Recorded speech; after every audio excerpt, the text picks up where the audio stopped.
arts major, and then I switched my major to communications and was interested in writing and filmmaking, which is how I came across the wonderful, talented MK Asante, and was involved on The Black Candle, which was amazing back in the day.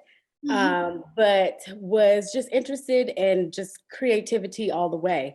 Just since the time I just crawled out of my mommy's tummy, just, was just all about wanting to act and to write mostly. But it was at the time I was at Theater Morgan under the direction of Shirley Bassfield Dunlap. May she rest in peace. I was seeking a change, and at the time, Mr. Cook, who was there, he was like, maybe you're in the wrong degree program, because there was not a film specifically just geared at film program that Morgan offered that could be there to sort of shepherd along what was becoming, my film identity. And so was so grateful for people like MK that offered this tutelage and, in filmmaking and writing, and something that I was interested in because, what I felt like Morgan was lacking was, that intensive film program where you could come and play with cameras and talk about filmmaking and everything that I was not getting. But I loved Morgan, still do love Morgan, still talk to my friends from Morgan. They're some of my best friends. And Baltimore was, at the time, the crime was a lot more prevalent than, it is now, I'd like to say, but it was an unforgivable city, so it was learning to be a young lady and to be sort of advantageous against all odds.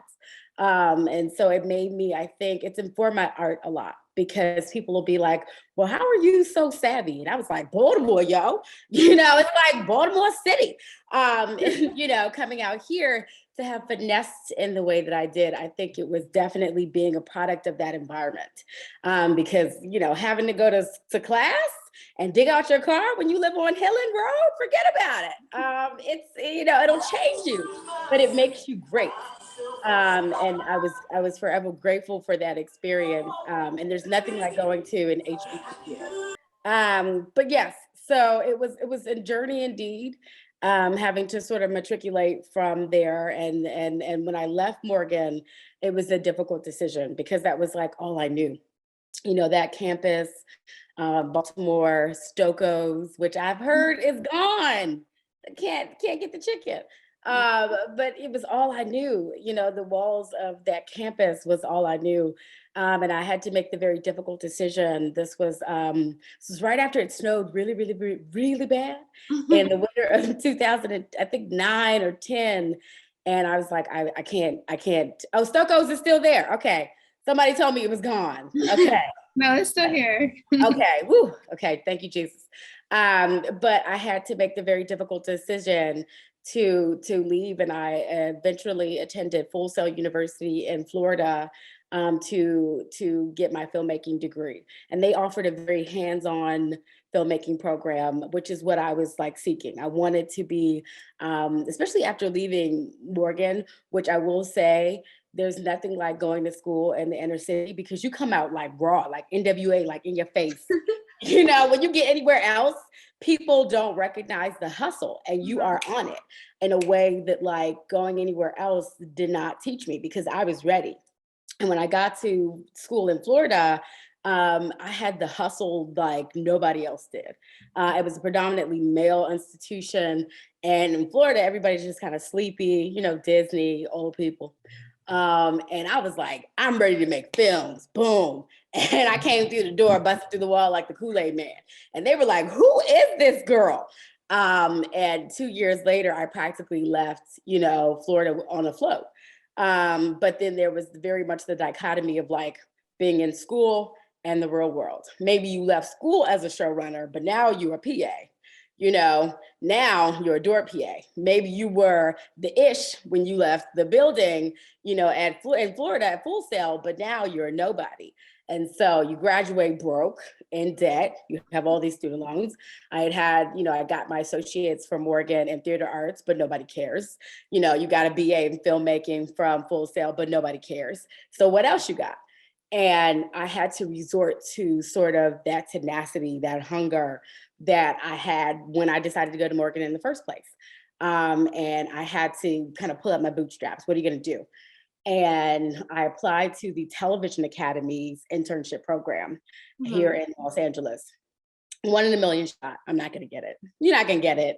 You know, thousands of people apply. You ain't nobody. Little Negro girl, you ain't going nowhere. And at the encouragement of my mother and my ex-husband at the time, we had matriculated to Atlanta looking for work. And the difficulty, and I'll just be honest here, the difficulty with matriculating to Atlanta, especially at that time, because we're thinking this is around 2012, is there's a lot of people that look like us. Yeah. You know, it's a lot of beautiful Black people, but everybody went to HBCU. Everybody is Black and wonderful and thriving, and you don't have that which separates you, that makes you dynamic, because everybody's got that. Everybody graduated summa cum laude, everybody went to HBCU, everybody pledged, and I was like, ooh, this ain't gonna work out. So I was like, okay, what am I gonna do? And we had been living there maybe like 6 weeks, and I was like, I can't get arrested here. What am I gonna do? And could not find a job. And I was like, Lord Jesus, what is it? No, I'm saying I wanted to ask about that because, like, as a senior right now, as I'm about to graduate, you know, the looming question is like, where are you gonna find work? And so you already said like you went to Florida for school and then you went to Atlanta. How is that thought process of having to move or, you know, go somewhere else from where you're comfortable from, you know, to find work or school? And it's always difficult because you're up against like finances, you're up against, you know, the work, especially now, and especially because of the pandemic. You know, everything is like, am I going to be working? Am I going to be on Zoom? Like, you know, at the time that wasn't an issue. Everything was in person, but I would imagine that that's going to be incredibly difficult now. So, you know, you're always going to be thinking of what are the pros and cons. I need to work. I need to support myself. You know, am I going to be in a roommate situation, which was not an option for me because at the time I was married. You know, I need room and board. What am I going to do? You know, I have student loans. I got to start paying those back. A lot of people want you to internship out the gate, so they don't want to pay you. So you have to be wary of that. But you're trying to sort of establish the rudimentary of a lot of networking relationships. So you're scared to say no, right? Because you're like, oh, I could work for free because I could, you know, finagle a relationship. Well, finagling that relationship might mean you're not getting a check. So it's hard. It's difficult because you hear about work going this place or work going to NOLA, because a lot of work goes to NOLA because there's the tax incentive is good, right? So a lot of shooting takes place there. But then you're gigging, you're gig to gig to gig, and that's no way to live. But you kind of have to couch surf in a way when you're in production, especially in the beginning. So there are a lot of caveats to consider when you're fresh out the gate and you're hungry. And there's a bunch of little U's. There's a bunch of people that graduate and they're all looking for work. And they're all just as hungry and they're all just as broke and they're all just as happy to be there. So what are you going to do? And so that's something that you have to figure out for yourself, because everybody's situation is different. Everybody's financial situation is different. Everybody's social situation is different. Some of us are married, some of us are not.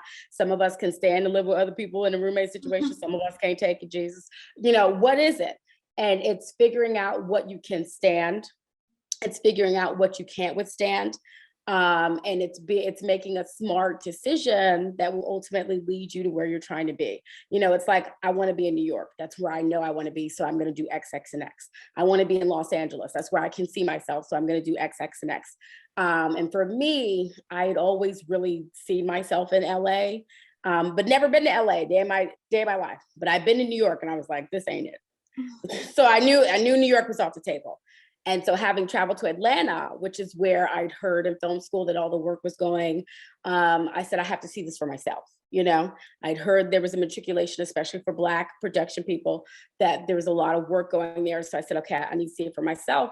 And it wasn't for me. And so I'm glad I got to see it, you know, because it was like, Atlanta was like the Black Mecca. You got to go, you got to see. But it wasn't for me. And I mean, like my ex-husband is incredibly talented, but he couldn't get arrested. He had a bunch of different job offers. The two of us, we were just like a broke Bobby and Whitney. It was like, what is it gonna be? And I was like, okay, I gotta get out of here. So I'd applied for this internship, and I had to send a little video. And and then the little video, you see me like, I'm this, I'm great, pick me. And I think I had on like some shorts, and I was like, like a blazer over top of it. I was pathetic. It was like a blank wall behind me. It was pathetic. And I just was like, there's no way they're gonna pick me. And lo and behold, I've been in Atlanta maybe 6 weeks. I got the call. They say in film school, you'll get the call one day to come to Los Angeles. And when they first called me, they said, we need you to come, to be at Warner Horizon Television, which was at the time the subsidiary television programming division of Warner Brothers Television. But I didn't know what Warner Horizon was. And I get off the phone, I'm like teary-eyed. I get off the phone and I was like, I think I got the internship. I said to Max, and I said, it's at Warner Horizon. I said, I don't even know what that is. And he had to explain it to me like I was slow. And he was like, well, there was this company started by 4 brothers, the Warner Brothers. And I was like, word? I had no idea. It went right over my head. And I was like, okay, so you mean to tell me they're calling me to come to Warner Brothers, like the like the Bugs, but I was like, okay, wait a minute. I had no money. I didn't know how I was going to get there. I didn't know how I was going to sustain myself for the 8 weeks I was supposed to be there. So I'm like, I got 8 weeks. I got to be there. I got to show up to the internship every day. And when the internship is over, what am I going to do? Yeah. Oh God. So everybody's all excited. My mama done called the church. They praying on the phone and stuff. And I was like, okay, y'all not looking at the bigger picture here. I don't know what I'm going to do. How am I going to sustain? So family done prayed up. We done put our little pennies together in a pot. And I had a return trip ticket. Like, y'all, I was leaving after 8 weeks. That was it. Yeah. Family member put together their little airfare miles and stuff, sent me out there. And I had a friend from Morgan State. Like, this is why connections are important, you guys. She only went to Morgan State the first year, but bless her heart, my good friend Charlie, she was in the theater arts program with me, and she was living in California at the time. And so one of my best friends at Morgan, I called her up. She's here. She just got on. Yes, yes. I called her up and I said, Kira, what am I going to do? And she said, well, Charlie lives in California. And she said, why don't you call Charlie? And I was like, you think she'll let me stay with her? I said, I don't even know how close she lives to this place where I'm supposed to go. She was like, just call her. And so I called her and I explained my situation. I was like, look, girl, I need somewhere to stay. I got this opportunity. Like, I need this. And so she's like, okay, Devon, I know you're about your business. You can come stay with me. And I mean, right hand to God, where I was interning was maybe 10 minutes from my friend's house, you guys. 10 minutes. Like the Television Academy was like 7 minutes one way and Warner Brothers was like 10 minutes the other way. Thank you, Jesus. And that's why like having these relationships that you form now is so important, because you never know when the callback will be. So it's so important. Somebody that had only been at Morgan 1 year, she had moved on, went to New York, and then went to California after. But it's such a call to, because you just never know when you'll have to walk back across that bridge. So I get there. What you gonna say, dear? No, I'm saying something you touched on that I wanted to ask about was like when you get called for these opportunities, interviews, they always ask you like, who are you? Who are you as a storyteller? Who are you as a creative? How did you solidify that answer for yourself? Like, how did you start? Like, I think they call it like an elevator pitch. How did you get that together? I was always really honest about it. I call it falling upwards, because you define your creativity as an artist as who you're shaping yourself as. But I feel like it's a journey. It's not a destination, right? So I'm becoming my artist self in these moments. It's always forever changing. It's always forever growing. It's always forever evolving for me. So my elevator pitch was, I'm savvy, I'm thrifty, but I'm an artist in evolution always, and I think my humility was what they saw in me. They didn't see somebody that was like a boss up. I named my company Boss Up Production. I wasn't no boss, I wasn't no boss. I was itty bitty. And I let it be known, but I was trying to grow. I was trying to learn, and I wanted to study at the helm of the best.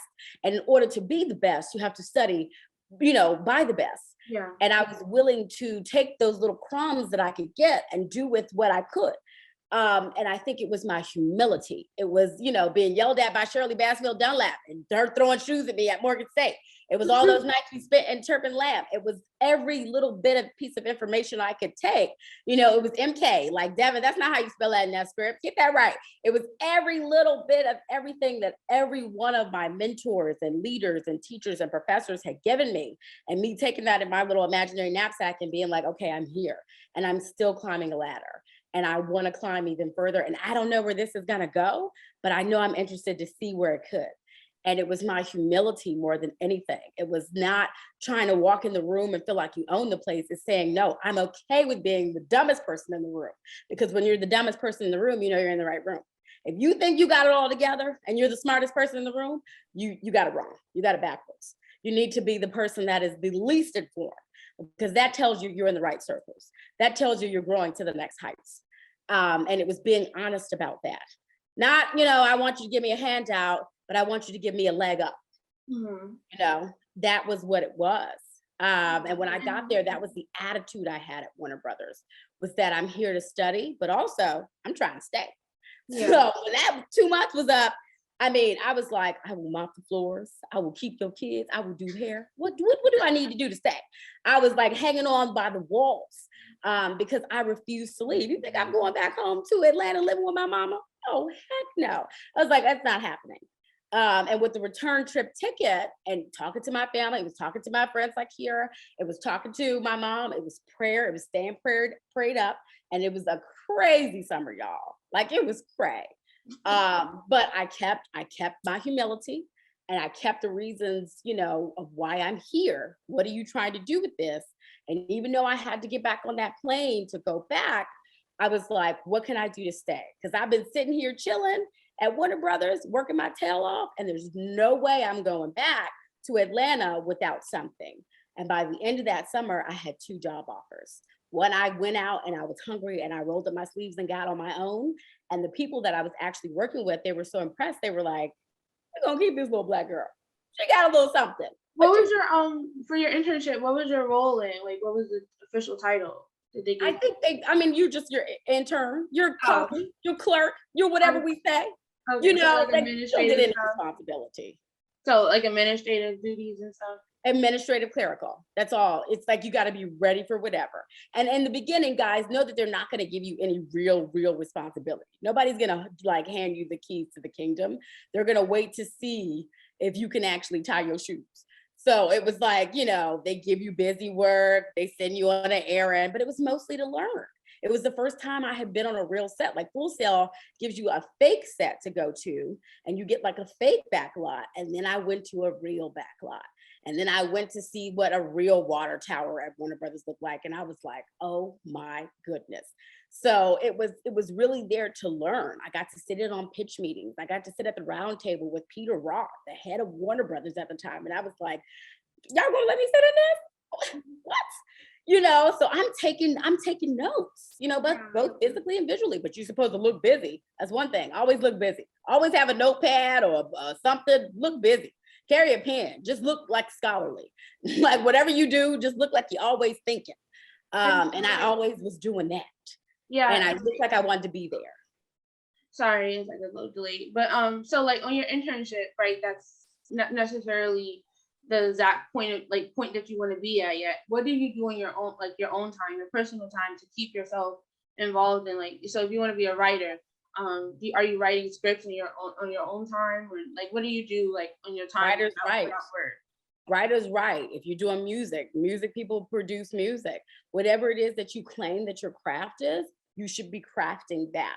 So you are that which you say you are, but there's a dichotomy in walking the line, right? And just saying that you are. And there's a lot of posers. There's a lot of people that practice the art, and then there's a lot of people that pose to practice the art. And so you have to get into the habit of really being that you present yourself, because there's a lot of people that are like, hi, I'm my representative, and there's a lot of people that really represent. So you have to really be doing that. Writers write. They don't just talk about writing. They actually have to do it, because you need those scripts in your artillery. So when I was not at the internship, I was thinking about ways to make the internship more beneficial. I was thinking about ways to make it so that when they call on me, I was ready. And the way I actually secured the job was something that was like really innocuous. I'm a very detail oriented person. My ex roommate in college, Kiera, who's here, she'll tell you. I'm very meticulous about cleanliness and about detail. And it was something that got me the job that you wouldn't even think. It was their room, and the back room was chaotic, and stuff was everywhere, and like pens and tape and just papers. And I just was like, I can't think, because I'm somebody that will take the outside and it draws into me. And so one day after lunch, I was like, ooh, this is a mess. This is a hot mess. And I just organized the back closet. And the former, which he is now like the president of BA over at Warner Brothers, he walked over to me and he said, did you do that to the back room? And I was like, yes. And he was like, you're going to run this company one day. I've been dying for somebody to do that. I could actually find stuff back there. Thank you. And he walked off. And I was like, you know, you took initiative. What's PA? What's PA? You said like a production assistant. Oh, okay. Oh, you said PA. I thought you said BA. Oh no, he's in BA. Now he is the leader of the, like, yes, Adam Glick, look him up. Adam Glick is the head. He's the head of BA. But you'll be a PA in the beginning. You will be like, they'll treat you like nobody, like go get the water, hold the door. And when I did get the position over at Warner Brothers, like finally, like I came in as an entry level person. I came in as somebody that was literally opening. I would do this all day. I would just press a button to open people, like scan in, because it's a secure building, right? I validated parking. I stocked the fridge. I went and got bagels. I was schlepping, as they like to say in Hollywood, all over for everybody. But it was the best position because everybody that checked in outside that building had to come through me. So from the littlest of the little, the people that changed the water, to the biggest of the big, like people like Peter Roth, they came through me. So I met everybody. I met every celebrity that came through the door. I met every like business personnel person that came through the door. I met everybody, and everybody knew my name because they couldn't get in the building without me. So you had to be there. You had to show up every day. You had to be on time, but you also had to check in with me. And so I had little candies, and I would give people candy. And when you give people treats, they like you. So they'd be like, ooh, Devon, what you got today? And I'd be like, ooh, I got your favorite. I became that person. And I developed those relationships with people, and they got to know me on a first name basis. So when I see Peter, the head of the studio, he goes, Devon, I go, Peter, give me a hug. He's a hugger. And it became us having this face-to-face relationship, which is how I met the woman that eventually hired me to give me my first shot on Queen Sugar. Queen Sugar is a huge show, huge show. I met this woman, Melissa Carter, who's my former boss, and I was studying to get my master's. I had been in the job maybe a year and a half. I'm living in Los Angeles. I'm loving it, but I'm also not feeling as challenged, right? And I meet this wonderful white woman. She comes through the door, and she just liked me because I had a friendly disposition. And she said, you know what, I'm doing this pilot for Lifetime. If it gets picked up, you know, because she saw Save the Cat book on my table, my desk. And she said, if it gets picked up, because she said, are you a writer? And I said, I'm trying to be. And she said, well, if it gets picked up, I'll let you mentor. I'll mentor you, and you shadow me. You can come to set. And I was like, wow, this is amazing. And at the time they were doing the Save the Bell story, and they didn't market her pilot. And so it never went anywhere. I didn't see this woman for 2 years, y'all. It fell away. Nothing happened. Nothing becomes of it. And so I've been in this entry level position like 3 years. I've been living in LA. I'm bored, and nothing comes of it. And she was a person that wasn't just a Hollywood person. She remembered me. And I'll never forget the day that the assistant that was next to me, who worked in development, she comes in my cubicle and she was like, Melissa Carter's going to hire you to be the showrunner's assistant on Queen Sugar. I was just ear hustling on the phone. I heard it. And I said, get out of my cubicle. She was like, what? And I said, get out of my cubicle, girl. Ain't nobody think about you. Why you lying? And I could not believe it, because I could not believe that she would have remembered me to come back. And she said, no, for real, Ava DuVernay and Oprah Winfrey are making a show. And I just heard that Melissa Carter is going to hire you. You better get your stuff together. And I was like, so had I not been writing, had I not been still doing what I was supposed to do, I got my degree in that time, I got my master's, I was still working on my scripts, I would not have been ready when that callback happened. And it happened. And when it was like, it's time to meet Ava and Oprah, I was like, first of all, what am I going to wear? But are you serious? I was like, are you serious right now? What is happening to my life? And just like that, it takes off and your life changes. And it becomes everything that you've been leading up to, from my time at Morgan, to my time at Full Sail, to my entry-level position, opening and closing that door, getting to know people, getting that master's online, getting to know everything that I need to know, these little beats that I've been adding to that bag, right? It's time to go. I'd never been a showrunner's assistant. They don't teach you that in school. They didn't teach me that at Morgan. But now it's time to take all these little tools that have been leading up since that internship, and it's time to get ready because it's time to get funky. And funky we did get, and we made a show. And you making a show for Oprah, so you got to come correct, because Oprah is gonna get you right. Ava DuVernay does not play. She's gonna get you right, and if you're not right, she's gonna tell you, and she's gonna tell you in front of everybody. And she don't care about hurting your feelings. So was I nervous? Yes. But had I dealt with people like Shirley Bassfield Dunlap that will embarrass you? Yes. So I had to get right. And it came down to the table read. We're all there. You meet Oprah. You don't try not to throw up on yourself, and you move forward. And then you work for Melissa. So I'm on to the next show. And then you're on to Stargirl. And then you're on to Famous in Love.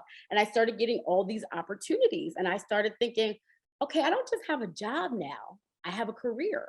And I had to start thinking about my life differently. I'm not just like robbing Peter to pay Paul anymore. I don't just have jobs. I have a career. I'm becoming FI. I'm becoming a boss. So I had to start thinking like a boss, right? And that's what will happen to you guys. You'll start off as a job, I'm just going to get the coffee, I'm just trying to get a gig. I'm just trying to get by. And what will happen is the evolution of the way you see yourself, and you'll start building a brand. And when you start building that brand, you'll have to describe yourself almost like the headline on your social media. Who are you? And what are you selling? And are you just your representative, or do you actually live your brand, is what you have to ask yourself. Well, that was amazing. That was amazing. It answered mostly all my questions. So I think we should open it up to the audience. You guys can type in the chat, or you can unmute yourselves and ask any question you want. Just Hi. respect the speaker. Hi, y'all. Hi, it's nice to meet you, Devon. Devon, sorry, girl. My name is Tasha Copeland. I'm the president of Underground Studios. So this is lovely to have you. It's an honor. And my first question is, what are some habits you have adapted while getting into the field that you believe helped you rise in your career? That's a great question. And I would first say prayer. For me, and I don't know how many people are religious or whatever. I'd like to think that I'm more spiritual than anything. So for me, it's prayer and meditation, because I have to pray through things. I have to stay prayed up, because people crazy in this business. And this business is crazy. So prayer and meditation, because finding balance in anything that you do is going to be key, right? You have to find balance. So you're going to want to find balance in your work life, in your romance life, in anything that you do, right? I have to be able to see my family. I got to be able to see my man. I got to be able to get my work done. I got stuff, right? You got to find balance. Are you eating? Are you sleeping? Are you getting enough of everything that you need sustenance wise, so that you can be the best professional that you want to be? Okay, so that's number one. And then, are we putting in enough work? And so my old boss, Melissa, would always have this, are you really factor? So it's like, are you really working?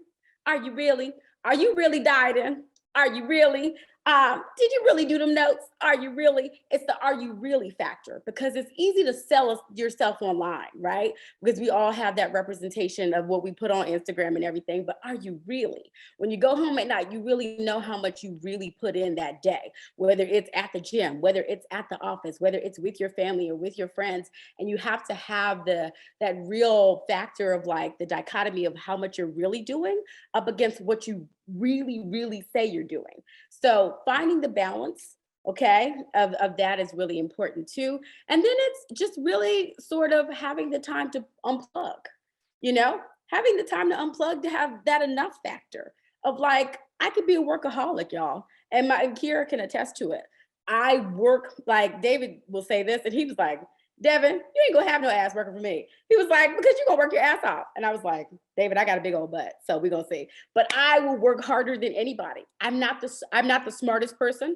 I'm not the most talented person, but I am the person that will work all night and won't go to bed because I'll outwork you, because I know I'm not the smartest person, because I know I'm not the most talented person, because I know I was raised in PG County, because I know I didn't have a silver spoon put in my mouth, because I know I was a person that started all the way at the bottom. So I'm going to outwork you. I'm going to overthink you. I'm going to be diabolical about mine, baby.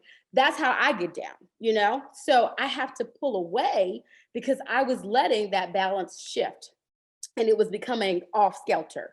So we have to find time to have time for ourselves. We have to step away from it when it gets to be too much. And this industry, if you want to be successful, and you will be successful, because it's not what you do.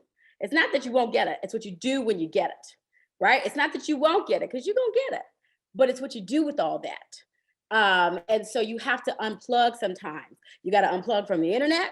You got to unplug from people that drive you crazy, because you're going to have crazy bosses. And when you are the boss, you got to just know when enough is enough. Like I told David today, I was like, get out of the office. Goodbye. It's your birthday. I'll see you tomorrow. And knowing when enough is enough, because you've effectuated enough change and enough art and enough creativity for the day, because it's only one day and tomorrow will come. So having those little meters to check in with yourself is always important. And you do that through prayer and through meditation and through therapy. And through just being real with yourself and keeping people that make here at like over 15 years of friendship that keep you real. Because she'll be like, you're not really in therapy. I'm sending you a list of therapists.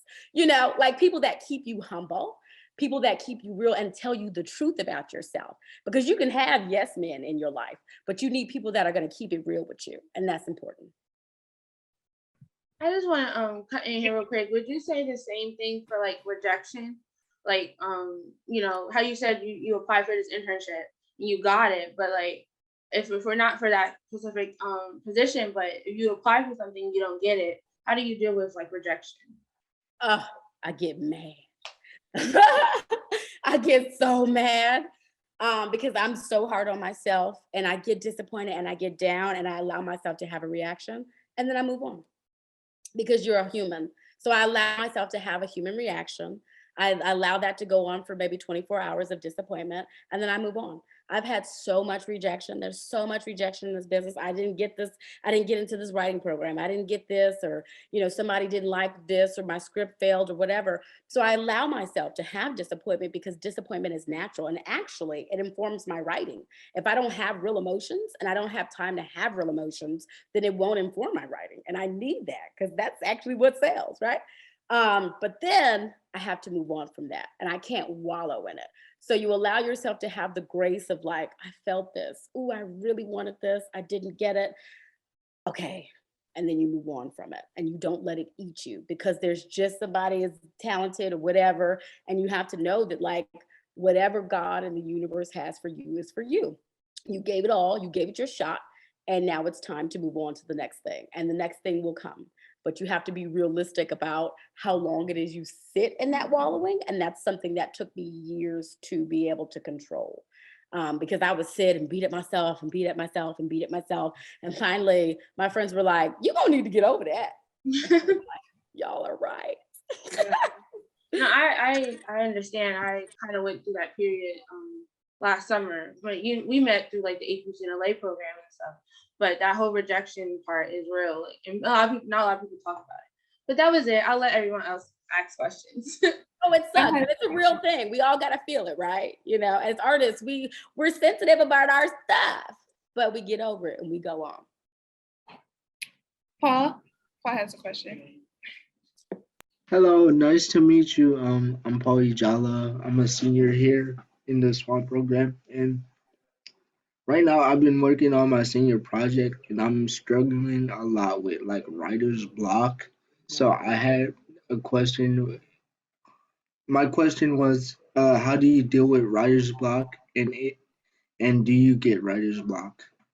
Oh, yes, I do.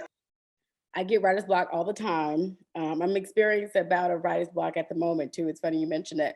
I literally started a writers group at Warner Brothers called Writer's Block because of that exact sentiment. It was my own little tribe. And so I started trying to do different stuff because I was having writer's block. But I will say this to you, and this is something that I didn't learn until later, is that you, especially at your age, have got to experience life. And that's not a piece of advice I didn't get until later. And that you've got to almost like taste the fruit. You've got to bite into several different types of apples in order to get over some of that. And you may be experiencing this writer's block because you haven't had some of those pieces of fruit just yet. And so if you don't have the different parts of these different emotions to write from and to pull from, it might be because life is telling you, in order to become a good writer, your life experiences have got to inform that writing. Do you understand? So I did not become a better writer until more stuff happened to me. And unfortunately, some of that stuff was bad. Some of that stuff was great, but my writing really got going, you know, in the later part of my 20s after a whole host of some horrible things happened. And then I went, I'm so sad this happened, but this is a great script.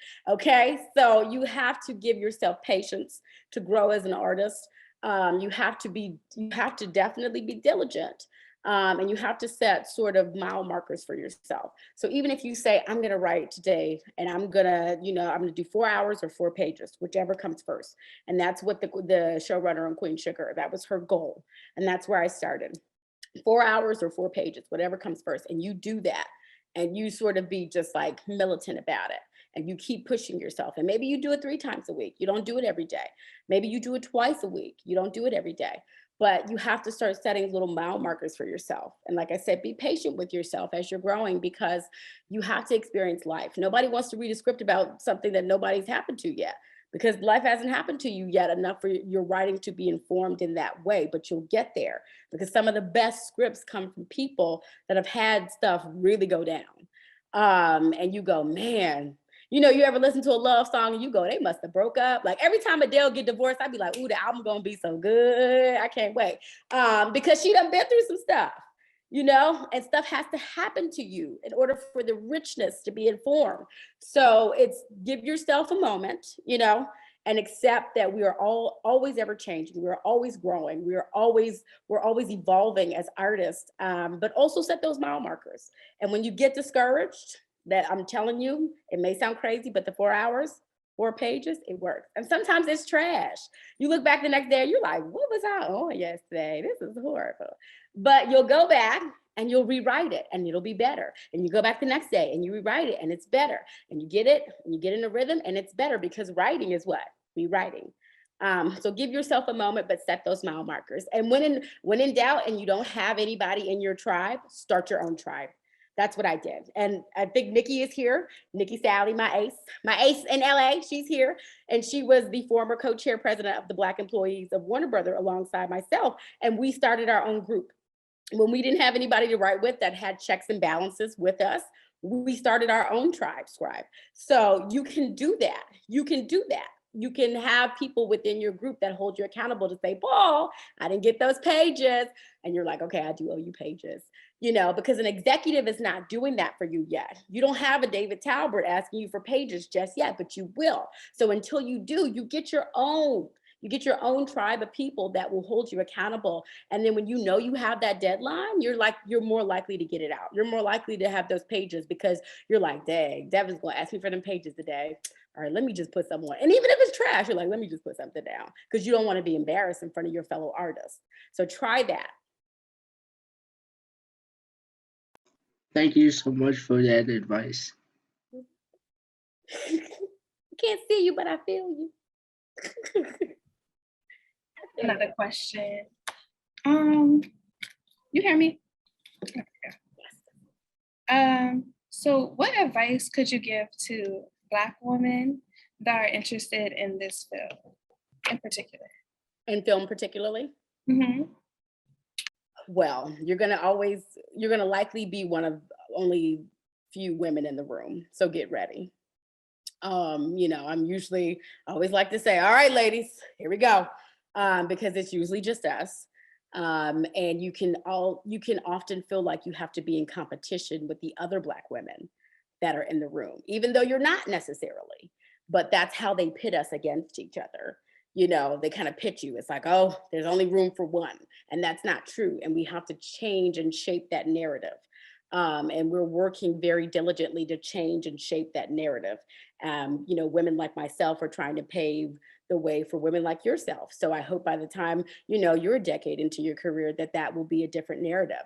But, Black women like myself aren't just, dedicated to saying that we do Black on purpose. I do Black on purpose, and I mean that. So, there will be opportunities. There'll be you, but there are more opportunities. They're taking Black women, as they say. It's the Underground Black Railroad. And so you just have to be diligent, but you will not be denied because you are Black. You'll be denied because you don't have talent. So what you've got to do is you've got to just work on being the best, okay? You've got to work on being the best, whether you Black or female or whatever, doesn't have anything to do with it. And that's how I've always looked at it, is that I just want to be the best filmmaker. I want to be the best producer. I want to be the best writer in the room.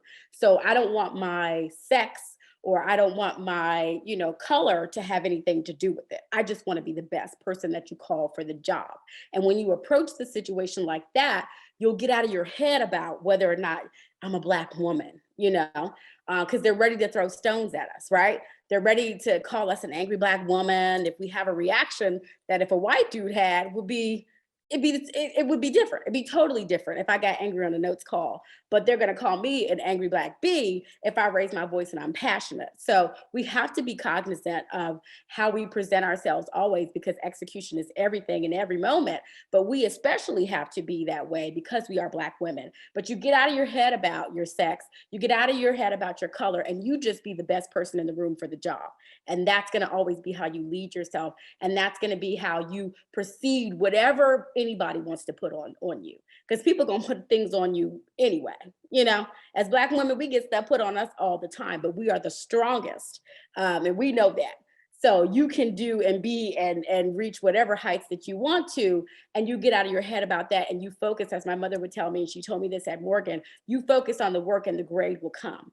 The success will come. Don't worry about anything else. You focus on that work and you'll get wherever you're trying to go. Thank you. Yes, yes. I'm preaching up in here. I got on a church lady hat too. I need to go spiritual in a minute. Some gems are really being dropped.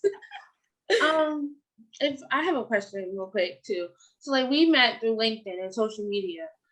Something that everyone has access to is social media. So what is a way, like in your daily life or through your career, that you utilize social media to like not necessarily get a job, but just connect with people, especially, in this time where everyone is kind of still pandemic, some people are not, you never know. So how do you use like social media and its tools to like in your daily life?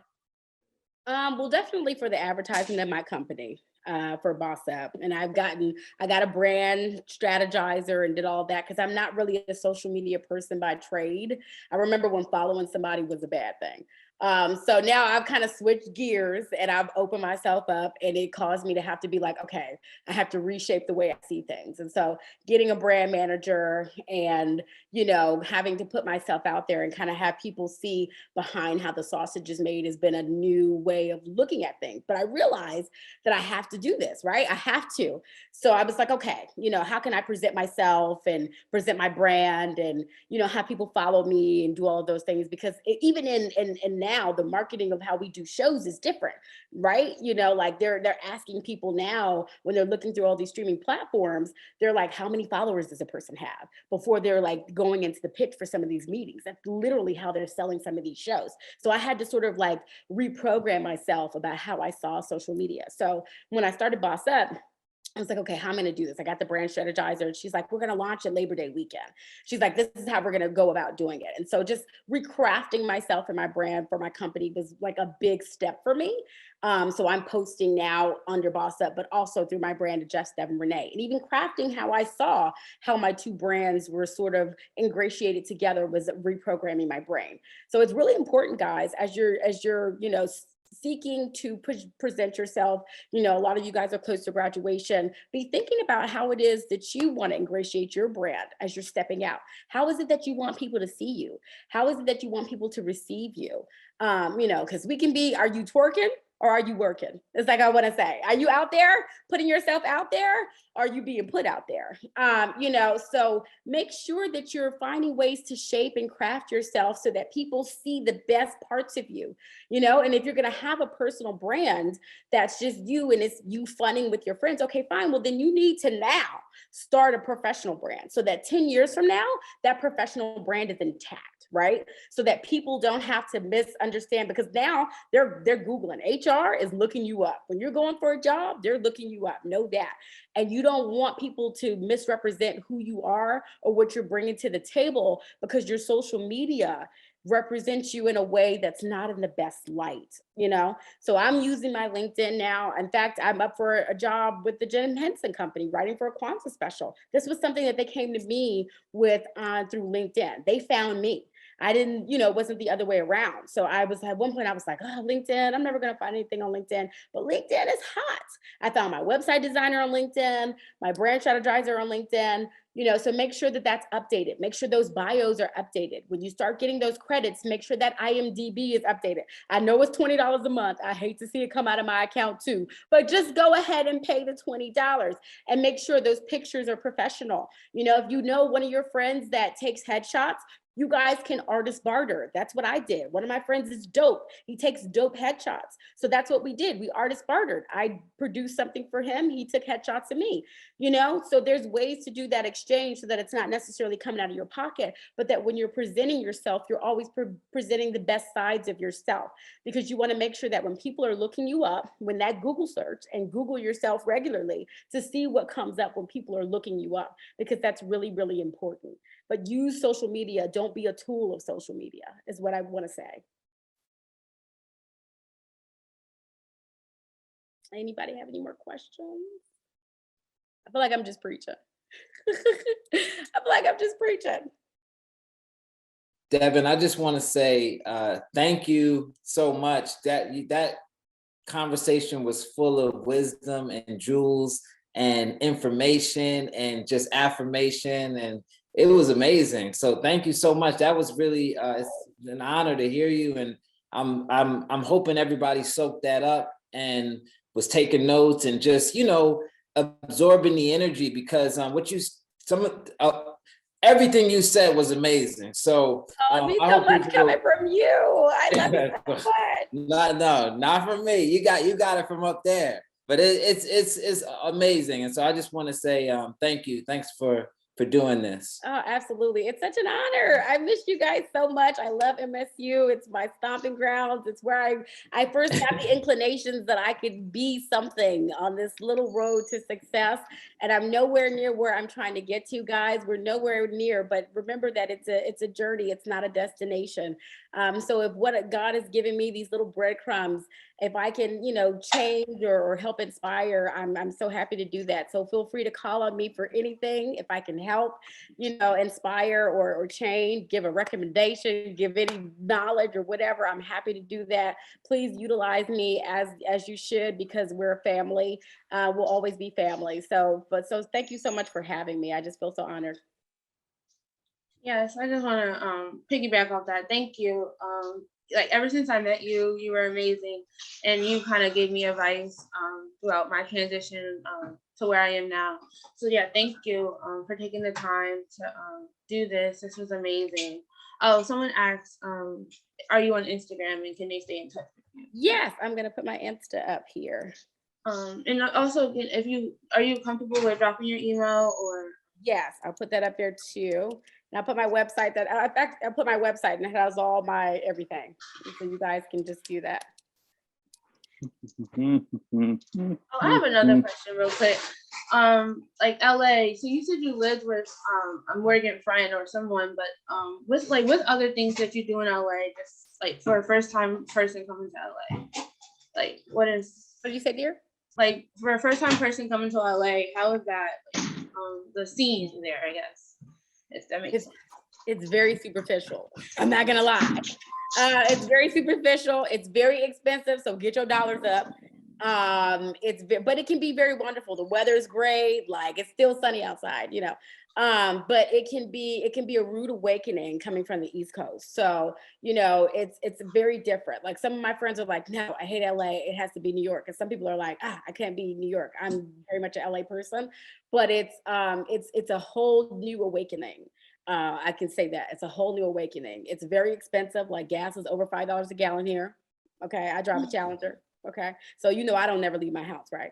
But it's one of those places that's like, if you're an artist, if you're young, especially if you're interested in art, there's a big artist collective here. You know, it's one of those places. So you'll find yourself like I fell in love with Los Angeles. I love Los Angeles, and it's one of those places where I'm in the height of my career. I don't really see myself being anywhere else, which is difficult because it is so expensive. So it's something to think about, but I would suggest taking a trip. If you can take a trip and just see what it's like, it's one of those places where you got to see for yourself. You know, New York is one of those places, see for yourself. Atlanta is one of those places, see for yourself. I've even heard the business is going towards North Carolina as well. So see for yourself where you'd like to be and see if you can envision yourself in that space. You know, always go see for yourself. Never take what somebody has to say. Always take it with a grain of salt, for sure. But I love LA. And if any of you guys make it out to LA, please always think you can come see me, coffee, whatever. Boss Up is always looking for internships, as I do a lot of like freelance filmmaking. So always reach out to me and stay in contact with me so that I can have your information. Like David was just looking for an executive assistant, no lie. He literally just asked me yesterday, did I know anybody that could be an executive assistant? And I was like, I actually don't know. So you just never know, because there's always opportunities that are coming and people move so fast, and you have to kind of be here or have been in the space enough to know if you could be here. So always kind of keep in contact with me and let me know what's going on, because I know a lot of people and they're always looking for these entry level type people that can facilitate this type of work. So if ever you're looking for filmmaking opportunities and I can do something, I'm happy to help. Oh, there's another question in the chat. What strategies can you provide for those interested in acting? And acting, theater acting or film acting, or both?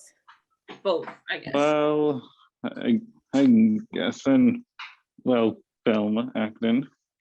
Acting is a very tough business, and I don't want to sugarcoat it for you. Acting is a very tough business. Oh, I always thought that you should just start small. No, I'm sorry. It's a very tough business. So if you're not thick-skinned, it's not the right business for you. I got into the business because of acting. I love acting. It's my first passion. But it's a very tough business. You have to get ready for a lot of rejection, not because you're not a talented actor. I'm sure you're wonderful, but just because it's a very tough business. And finding an agent and navigating your way through it's very tough. So the first thing you want to do is decide if you want to be here in LA or New York, and getting an agent and getting on and beginning to do background is going to be the first thing that you want to do. But acting is that's very much a journey, not a destination type of business. That's very much something that you got to love, and you got to get ready for a whole lifetime of it. You know, I was watching an episode of Moesha and I saw Michael Clark Duncan in one of the cutaways, and he had no lines. He was kissing some toes. I said, is that Michael Clark Duncan? I was blown away, because people do their whole lives. So you need to be ready for the rejection of what the business is, but also the success of what it could be. But it's, you know, people say overnight success. It's like trolley, chug up, boom. You know, but you may have been at it for 23 years. You know, Mahershala Ali, like, people do it their whole lives. Morgan Freeman didn't get success until he was in his 40s. So it's a tough business, but it's not impossible. I've seen it happen to people. It's not impossible. You might be, you know, you might get cast in a lovable character in a lovable role, and then you get stuck there. You might get typecast. You know, there are all these fallacies to acting, but you know, if you're not training and you're not working on it regularly, if you're not working that instrument, that's where you need to start. So you should be in class. Are you in class? In class? Are you taking acting class regularly? Yes, I'm currently in acting class. Okay, so then yeah, we should be in class all the time, working the instrument all the time. And then, like I said, New York is where you want to be, or you want to be in Los Angeles, and you should be always working that instrument. And if you're thinking about film acting, then background is where you want to start, if you're working your way up to wanting to be SAG. Well, okay then. But I'm Well, I plan to do background actor. Well, I plan to go up on the ladder. well, then you should take a trip to Los Angeles and see how you like it. And you could do background here without being union. So, I mean, people wait like from 4 o'clock in the morning outside the agency to see if they can get on for background for the day. So it's that type of business. You get up early in the morning, you wait outside to audition to be background. They see what cast listing they have for the day. It's a grueling business, but it's not impossible, brother. It's not impossible. Just get ready, have your headshots together, and you should be on Actors Access. So if you don't know about Actors Access, you should be on there. Actors Access, is that a website or something? That's a website, yes. Let me see if I can put you a link in the thing. And you don't have to be SAG to be Actors Access. Oh, don't what? You don't have to be a SAG actor to be on Actors Access. I just sent you. What does SAG stand for? I don't know if everyone knows what that means. What do you say, dear? What does SAG stand for? I don't know if everyone knows what that means. It's the Actors Guild. So it's like union for actors, just like there's a Writers Guild and there's the Producers Guild. There's the Directors Guild. So it's the union. Oh, I heard of those. Yeah, so that's the, like when they do the SAG talks and things, like that's the umpteenth for acting. But you don't have to to be on Actors Access, and they post every day with new breakdowns for casting calls. That's where you want to start. But most of that work is coming out of Los Angeles or New York. So most actors are in one of those two spaces, but there are caveats to where there's other work, but majority of the work is coming from one of the two coasts. So it's about figuring out where you want to be, taking a trip to those spaces, seeing where you could possibly visualize yourself, and then beginning with that background. So you want to be background on Broadway, or do you want to be background on a commercial, and figuring out where you see yourself. But I would first start with the Actors Access account. I have a question. Sure. So, I don't have any background in acting or film or anything like that. I'm actually an architecture student at Morgan School of Architecture, but I've been interested in some interpretive film. Particularly, there's a professor at SciArc by the name of Corday Henry. He's a Morgan grad too. And he's done some work with Virgil Abloh before he passed. And do you know, I'm not asking for any type of like connections, but how would someone get started trying to get into that film development and production portion, talking about like interpretive film and, digital graphics and, more of that poetic department of film production? Because I don't have any of that background, but I do have the skills to be able to develop some type of animations and films and whatnot. If you know anything at all, I figured I'd just ask. Do animation and film? Yeah, so I don't know if you've ever heard of Corday Henry, but he does interpretive film, particularly like with motion capture, cinema 4D, digital animation, and then integrating that with physical actors and making poetic films like Earth Mother Sky Father, which is one of the films that he created with Virgil Abloh. But I mean, it seems like this is something that's a bit foreign. So I mean, I appreciate any information you have. My ex-husband actually went to Morgan. Okay. And he's a post visual effects supervisor. He's currently on Naomi, and he worked for Zoic. And he was computer animation student at Full Sail also. I will ask him because if he doesn't know, then I'm sure we wouldn't know. Like I know he would know somebody that would know. So I will ask him, and as a Morgan State grad, he would be able to point you in the right direction and mentor you in the right direction. So can you put your email in the chat so that I can forward him over to you? Of course. Thank you. Yeah. And I know we were supposed to end at 6, but there's like 2 more questions if you are still free, like available. Yeah, everybody should get their question answered. Okay, so I'm going to answer the one in the chat, or I'm going to ask the first one in the chat. So it said, you spoke about hiring an agent for acting, but what about selling a screenplay? Is the process the same to hire an agent or manager to get in touch with the studio and get a script sold? And what should I do to increase my chances in selling an original screenplay? Okay, so the opposite is you don't hire an agent hires you. So let's make sure we clarify that.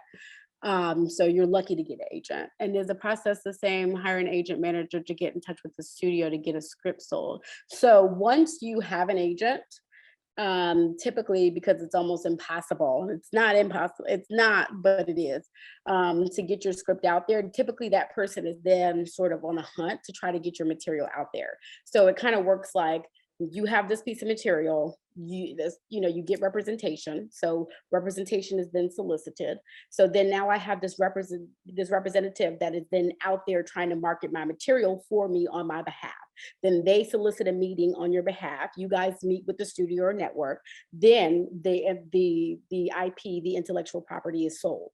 Does that make sense? So it's like a 1, 2, 3 kind of process.